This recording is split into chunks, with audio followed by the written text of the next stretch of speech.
Back during the latter days of the campaign, Donald Trump tried to run away from Project 2025 because the focus on it in the Harris campaign was doing some damage. People were really worried about it because it was not at all a popular agenda.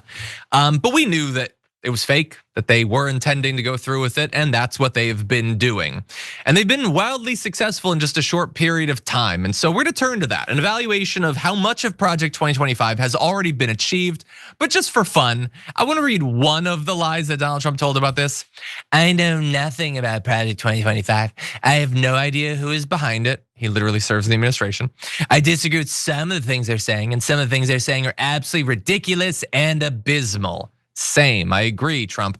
Anything they do, I wish them luck, but I have nothing to do with them. Well, that's obviously a lie, and we knew it then. We weren't actually successfully conned. I just want to point out that they are liars. They lied to their own followers. If you're a Trump voter, why did it not bother you more that he lied about this thing? You probably don't like a lot of what's in Project 2025, and he deceived you about that. Why doesn't that bother you more?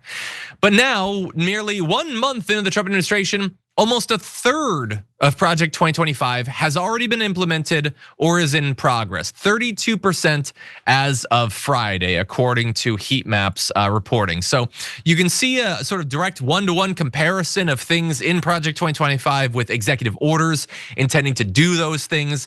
This has to do with sending troops to the southern border, which was desperately needed because border crossings are at the same level they were in the latter days of the Trump administration, but it's a fake crisis, so you gotta send troops there. You gotta pretend that there's something going on.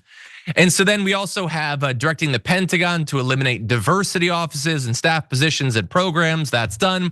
Barring transgender people from serving in the military because despite the fact that they're willing to die for their country, screw them, they're not like me. I don't want their service. I don't want their sacrifice. I don't give a damn about willful soldiers doing what most won't. Screw them, they're different than me. And overall reducing the federal workforce, one of the biggest things, that's been like 80% of what they've been focused on doing. And that was a big part of Project 2025 as well. Focusing on USAID, almost 92% of what Project 2025 had to say about that organization has already been accomplished.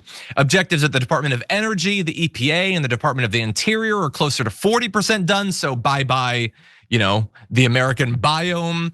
And of course, all the while, more and more people who wrote Project 2025 has been brought into the administration. So one of the architects of it, Russell Vought, is leading the White House Budget Office. That was the prior reference I made. And so they've done a bunch of it. A bunch of their people are involved. Of the 350 people who contributed to Project 2025, and look, if you want to get rid of redundancy and be efficient, why do you need 350 people to say, just make the government work for billionaires? I feel like you could cut that number down a bit. But almost 60% of them are now linked to Donald Trump. So a lot of fun there, Viviana. I know we've been saying how dark things are, but this is sort of an academic way of tracking how dark they're becoming. What do you think? I think it's important to kind of keep track of that because even myself included, when I first read just excerpts of Project 2025, I thought this is not going to be what, and here we are, I am certain Trump didn't read it. I am certain he doesn't even know what's in there. I don't know who he has said, okay, I don't know who's like the head honcho of Project 25. Somebody's linking everybody in. Like you said, there's a lot of people involved. That's what's most frightening, I think, is Trump's objectives and Project 2025 objectives. Sure, they're linked, but not for the reasons that it claims. Like we talked about earlier, he's just interested in his own pockets, his own businesses, et cetera, having more power. So these are things that are getting snuck in under the radar. And we've seen historically when these kinds of things happen, when there's another dark agenda on the same time at the same time.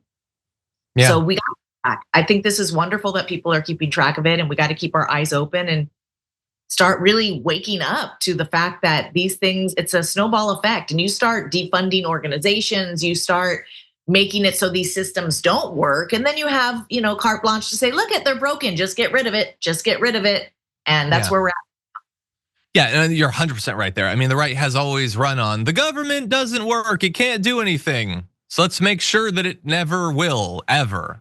Which again is a terrible strategy if you're one of the roughly 250 million people that really need the government to take your struggles seriously. You wouldn't want that to happen, but if you're already winning, then yeah, a government that doesn't function is perfectly fine for the millionaires and the billionaires. And I know that there are probably some right wingers that are seeing this and they're like, yeah, look at them, they're mad because Project 2025. I'm happy about Project 2025, and I get that. I get how important it is to you that some government agency that you've literally never heard of never hires another black or brown person. I get that that's a core concern of yours. But like egg prices are at record levels. Why don't you care about that anymore? You remember in 2023 when egg prices were high and that was like the most important thing? Well, they're higher than they are now. They're 65% higher than they were before Donald Trump got elected.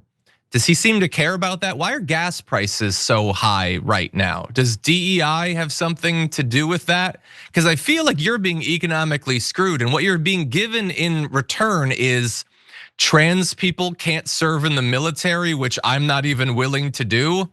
I guess trans athletes can't play sports you don't even watch.